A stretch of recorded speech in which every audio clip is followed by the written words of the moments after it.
ភ្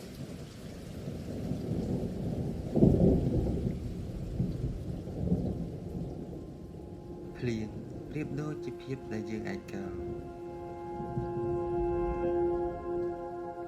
ចូលចិត្តមកតែពេលណាដែលយើងមិនបានត្រៀមខ្លួន